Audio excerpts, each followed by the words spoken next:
So I think the best way for us to understand how to use Circuit is to start by programming some drums.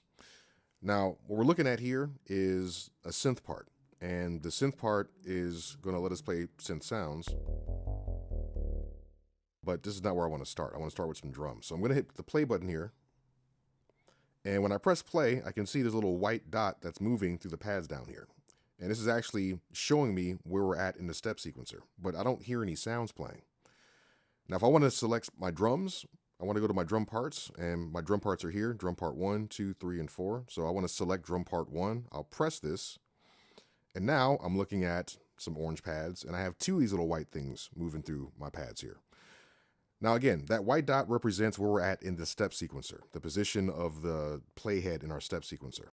And the reason that we're seeing two of these is because the drum parts are actually paired together. Drum parts 1 and 2 are linked together, and drum parts 3 and 4 are also linked together. So I press drum 3, and I see two of those white dots moving through here, and we have 32 pads. Essentially what you're looking at is a 16-step sequence for each drum part, and I'll explain what I mean. When you create on Circuit, everything that you do is created inside of a pattern, and each pattern is 1 bar long. Now these patterns can be strung together so that you can make longer patterns, but each individual pattern is just 1 bar long. So typically you listen to music, you count to 4 every bar. 1, 2, 3, 4. 2, 2, 3, 4. So 1 bar on Circuit is broken into 16 steps.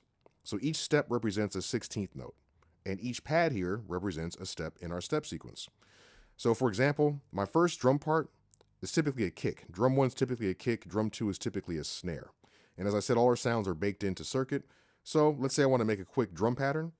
Well, I can put my kick drum here. There we go. So this first pad, this is the first beat of the bar.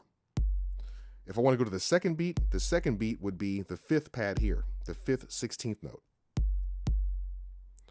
My third beat would be here, the 9th pad, or the 9th 16th note.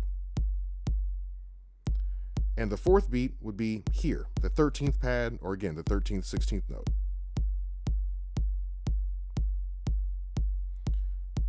So I can also lay down a snare in here as well. Nice.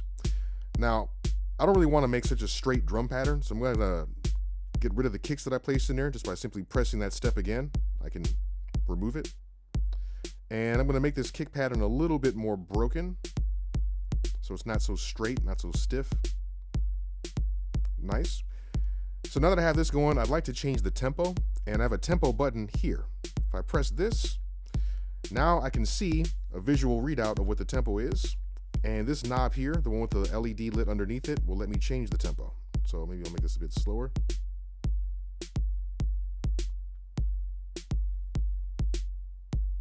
Very cool. All right, so right now we have a kick and a snare, drum part 1 and drum part 2 programmed into a very simple pattern. Now we're going to look at drum parts 3 and 4, and then we'll also play around with editing some of these parameters as well.